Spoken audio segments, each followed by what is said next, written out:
Bonjour, ici Félix Dénommé pour les produits louches et on a le produit louche des produits louches. On a un plat de mets probablement coréen ou chinois, je suis pas sûr, auto-chauffant. Les produits lourds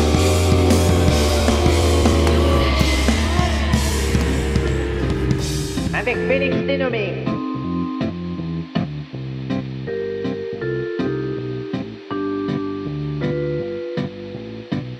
Donc, on a un magnifique plat auto-chauffant. Vous voyez, c'est quand même pas petit. C'est quand même un mastodonte de trucs. C'est une affaire qui coûte à peu près 15$ chez TNT Supermarket, les supermarchés T&T, un marché chinois, une grosse chaîne qui a ouvert récemment à Montréal, puis que c'est quand même cool. Moi, je suis pas allé encore, mais Dubravka est allée avec une de ses amies, puis elle m'a ramené ceci. Après vérification, c'est un truc qui vient de la compagnie Bibigo et ça vient de Chine. Et je ne sais absolument pas comment ça marche. J'ai regardé un peu une vidéo sur YouTube d'un autre plat auto-chauffant qui doit être relativement semblable. Fait qu'on va essayer de voir qu'est-ce que ça dit, ce plat auto-chauffant, comment ça fonctionne. On va le déballer, évidemment. Yeah. Tiens, toi, on lui arrache la tête. En quoi ça consiste, ce truc? On a un petit insert de papier avec des instructions à l'intérieur. Je ne sais pas si vous voyez bien. On a toutes sortes d'instructions là-dedans.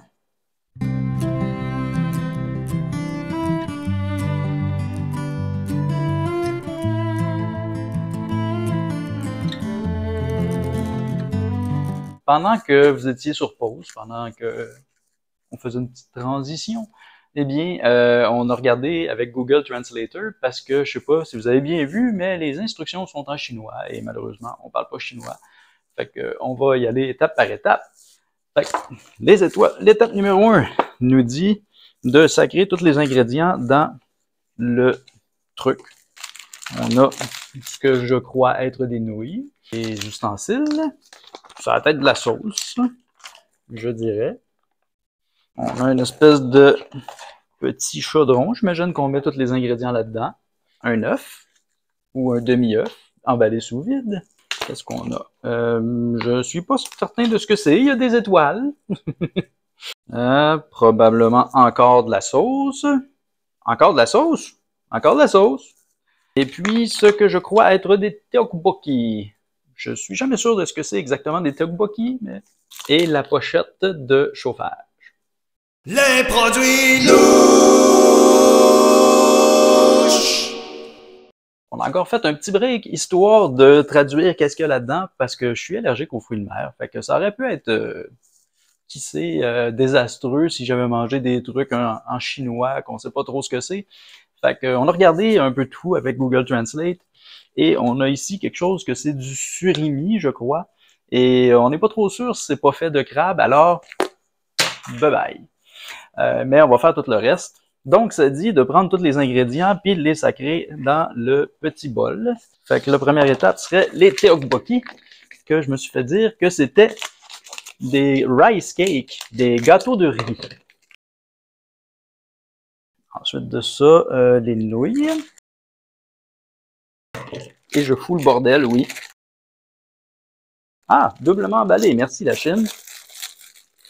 D'ailleurs, des tteokbokki, c'est de la bouffe coréenne, mais c'est quelque chose qui nous vient de la Chine. Donc, c'est du coréen chinois. Je sais pas qu'est-ce que ça va pouvoir goûter. Après les tteokbokki, ce serait les petites étoiles que je viens de sacrer là, parce que c'est des surimi, donc. Mais on n'en mangera pas. Ensuite, on met notre œuf. D'accord. Suivi de sauce numéro 5. Ben, je vais mettre toutes les sauces tout de suite, parce que c'est pas tellement écrit qu'est-ce qui est 5. C'est écrit? C'est pas écrit. Donc, semblant de sauce numéro 5. Ah ouais, championne. Mium, mium, mium. Sauce numéro 6. Hein? Un cours de cuisine avec Félix. Pour les produits louches. Étape numéro 1, tuez votre veau. Étape numéro 2, allez vous chercher un poulet vivant. Étape numéro 3, arrachez-lui la tête avec vos dents. Qu'est-ce que c'est? C'est de la sauce aussi. Ah, c'est du bouillon. Hop, d'ail le bouillon. Oh, bouillon avec moton. Ça me prendrait une petite cuillère pour faire semblant de mélanger ça. Comme vous voyez, on a mis tous nos ingrédients dans le truc. Maintenant, tout ce qu'il nous reste à faire, c'est prendre notre petite pochette chauffante, que c'est censé être ça qui va cuire notre plat. On coupe ça.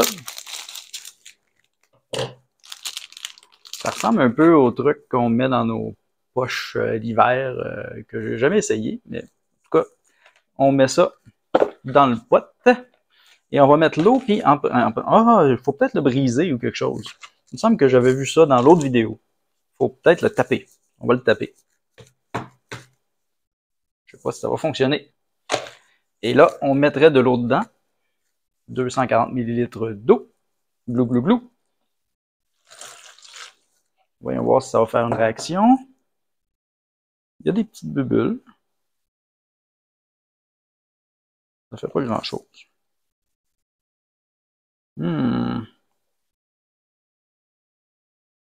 OK, ça a parti. On va mettre le truc dedans. Tiens, voilà le téléphone, Doudou. On met le truc dedans. Ah! Aïe, aïe, aïe! On ferme le plat. J'étais pas certain que ça allait marcher, mais là, je ferme ça. Et puis, ça dit d'attendre 15 minutes, je pense. On va voir. J'ai fait le saut. Je pensais que le truc n'avait pas activé. Ça fait 2-3 minutes qu'on a pesé sur pause, qu'on est comme, est-ce qu'on a mal lu les instructions? Est-ce que on fallait le briser avant? Mais non, ça a l'air que ça fonctionne. Comme vous avez peut-être pu voir un peu. Fait que ça doit être en train de cuire. Ah, c'est chaud. Fait qu'on va attendre un 15 minutes, puis je vous reviens. Je ne sais pas si vous allez l'entendre, mais on l'entend cuire en ce moment. Regardez bien.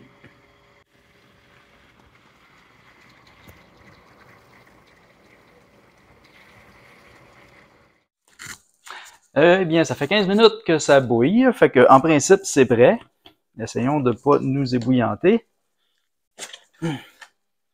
Et ça donne... Oh, ça n'a pas l'air très ragoûtant. Au moins, ça a l'air cuit. On va le brasser un petit peu. Lui donner une chance. Oui, j'avais pas l'air. J'aurais peut-être dû répandre la sauce un petit peu plus.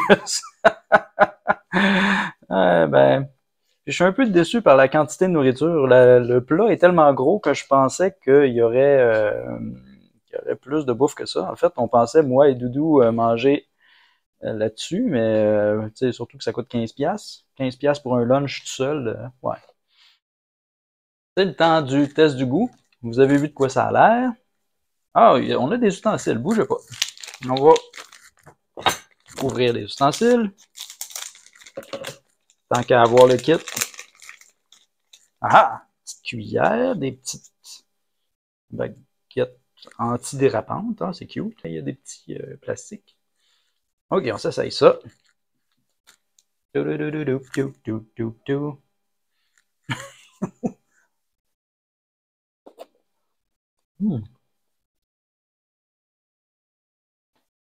Désolé pour les bruits de mastication. Oh, c'est épicé. Ouh, c'est épicé. C'est vrai, il y avait une des sauces que on était censé en mettre dépendant de ce qu'on voulait comme épice, puis on l'a tout sacré dedans parce que je suis niaiseux. Des petites tteokbokki.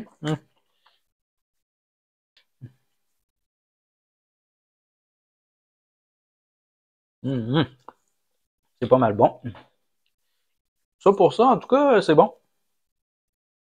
On va goûter à cet œuf.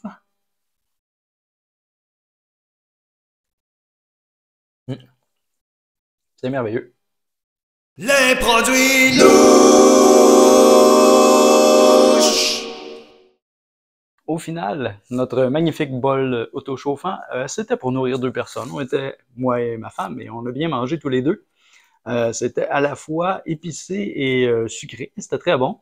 Quoique les tteokbokki étaient peut-être un petit peu pas assez cuits. On aurait peut-être dû les laisser un peu dans le contenant avant de ne pas respecter, dans le fond, les 15 minutes, attendre un petit peu. Mais on n'apprend jamais de nos leçons. J'avais mis tout le paquet de sauce, alors c'était très épicé. Mais juste pour la mésaventure, puis parce que c'était quand même pas mauvais, je donnerais à notre magnifique bol autochauffant la note de 8 sur 10. Merci d'être avec nous toutes les semaines, et puis on se retrouve la semaine prochaine au Produit Louche. À plus!